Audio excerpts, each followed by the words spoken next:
I'll say it once at the top of the video. Sonic Frontiers is the best 3D Sonic game out there. What? I know some people are already in the comments like, well, what about Sonic Adventure 2? What about Sonic Adventure? This is the best and most ambitious Sonic title I've seen in decades. It took me some time. I'm not saying that out of bias because I'm clearly a Sonic fan, right? But I'm not saying that out of bias. I actually believe that this game is one of the best games that Sonic Team has put out there. It is one of the few Sonic games where I've felt the need to go back to it. I've been thinking about it as I'm working. I've been thinking about it as I'm here editing this video because I still need to finish it. But my point is that they have a perfect gameplay loop for Sonic in particular. Let's start with the gameplay. Sonic moves the smoothest that he's ever had in a 3D plane. I can tell that Sonic Team sat there and play tested the shit out of Sonic from start to finish because he moves incredibly. As I started moving and I got used to the controls and I'm moving throughout the map, the traversal, it's super fun. And it reminds me a lot of Spider-Man where you just find yourself running around this open world just to do it. Like on social media, there's a lot of comparisons I'm seeing with Sonic's traversal to Spider-Man because it makes traversal enjoyable. That's a very important part of an open world game to me. I think I'm like kind of over the GTA car rides, and not to knock people who enjoy those things, but I've realized that like car travel and horseback riding and things like that have gotten extremely dull to me, even though they're realistic in the games that those particular games have, or I should say the gameplay that those particular games have. There's something about open world that can be a little overwhelming at times. Sonic has done it very well where it's not that it's a large expansive world, but it's not overwhelming because Sonic moves so quickly. And as you start to complete challenges and puzzles across the map, there are rails that make traversing a lot easier from one place to another. With that said, I think that the gameplay and combat work very well together. Combat is another thing. You have skill trees that you can use. You can put in points as you defeat enemies into your skill tree to get more abilities. And Sonic feels very broken as a character. Like he feels as powerful as he should be at this stage of the game.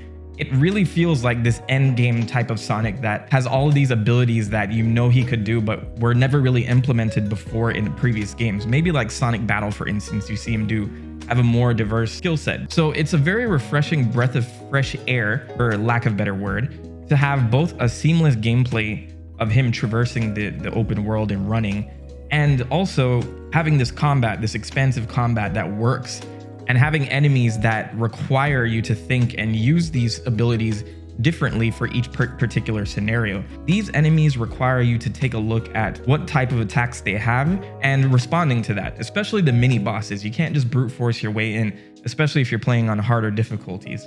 So while some animations are a little bit janky, I can look past that and, you know, give it a slight critique for that. I would love to see them kind of improve later on, but there were no real animation points that made me think, oh man, this game is completely broken. Definitely love the Sonic's fluidity and movement in this game.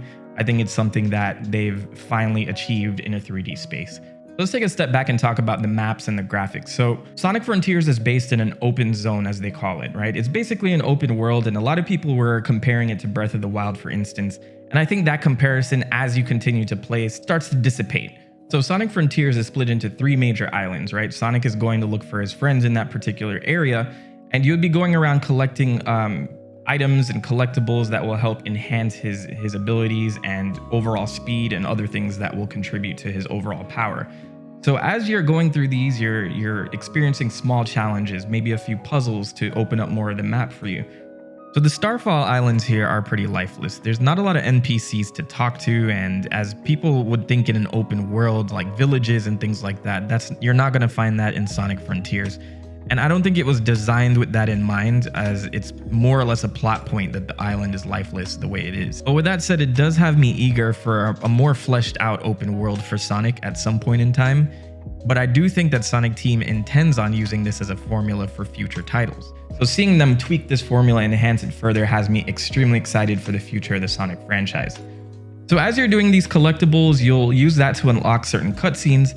And of course, you open up small worlds into cyberspace levels, which are more linear adventures that are akin to a lot of Sonic Forces levels from the past. And I've noticed some feedback online with people not as interested in the cyberspace levels, but I think that they're actually pretty cool. If that idea can be expanded on as well in future titles to make better small levels that are really short, but you have to complete multiple challenges to get a certain amount of keys or, achievements out of it. I honestly think that'd be a great formula moving forward too, if they just improve the level design on them. They're based on past levels in the Sonic franchise, Green Hill Zone, Chemical Plant, the things that we normally see all the time. So while there's a lot of lack of diversity in those cyber stage levels, I honestly think that the music holds those together, but I'll get to the music in a second. So as you traverse and you get these items and keys to open up vaults to get the Chaos Emeralds, you'll achieve all of them so that you can turn supersonic and fight a boss at the end of each island. And those boss battles are amazing.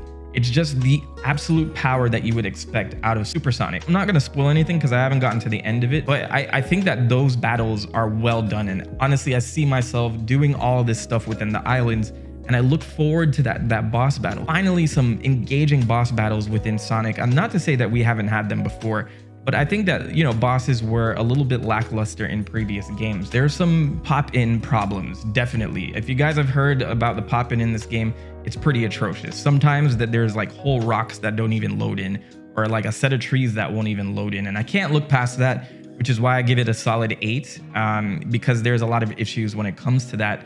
But it's not something that's game breaking. It's not something that's gonna ruin your entire experience. Now, the story I have not finished, but there's clearly a different take on the story this time around. Ian Flynn, who has been in charge of the storylines for the comic books for a very long time, these characters seem very much like the IDW counterparts, where they're much more mature. It seems like they've gone through the several adventures that they've gone through. It's not like this slice of life from one game to the next that we were experiencing with the last few games, where Sonic barely acknowledges the experience that he's gone through before. So we see Amy as a much more mature character. Knuckles, who's not this dim-witted person and actually is questioning his background and his roots. Of course, there's a lot of people out there that don't care about the story. I mean, it's an anthropomorphic blue hedgehog. I mean, what story can that bring? But for some people who are into the series, I think this is something that's a must play if you really like the characters and what they were built upon. Clearly, the voice actors have a much different direction this time around.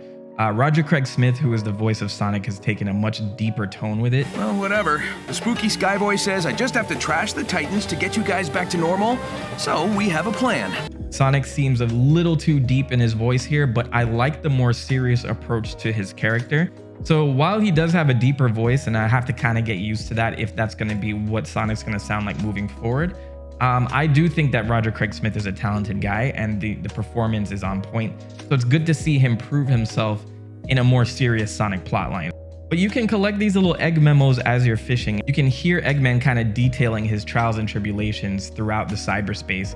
And there's just so many callbacks to previous games that they're trying to tie together into one particular lore, which makes things so much better for me and my channel, right? Because I'm doing the origins and stuff, and you guys have no idea how many times I was just saying Sega probably doesn't care about this plotline, so I'm just gonna try and make it make sense based on what we have. But it looks like they're taking the series in a direction that's trying to unify all of those things that have been established from the classic era and adventure era and the modern era into one thing that's neat. And last but not least, the music. This honestly might be one of my favorite Sonic soundtracks in a long time.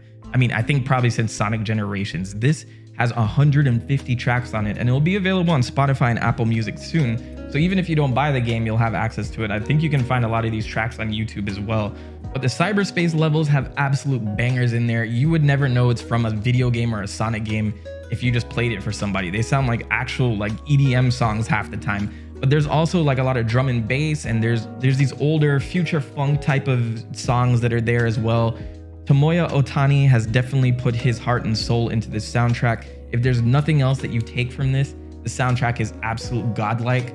I think that this game is going to be in my top 5 Sonic games, and it took some time to grow on me. I'm not saying that I didn't like it at first.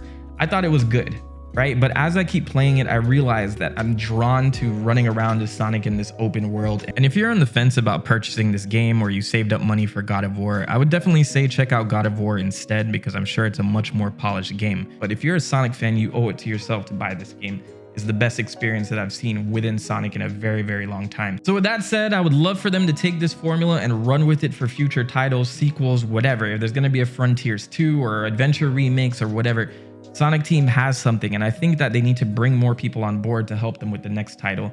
I hope that they keep with this formula. They have a history of trying out ideas, and if it's not like the optimal thing, then they'll drop it and move on to something else. Once it came out, the audience reception was much better than the critics' reception. If you take a look on Metacritic, I think it's sitting at like 8.9 or something ridiculous like that. I need to go double check. Let me know in the comments below what you think of the game so far. Has it scratched your itch for a new Sonic experience, or do you just not like it as much as I did? I think that this is the way. This is the way. But until next time, everybody be safe.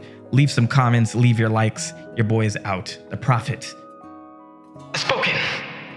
Peace.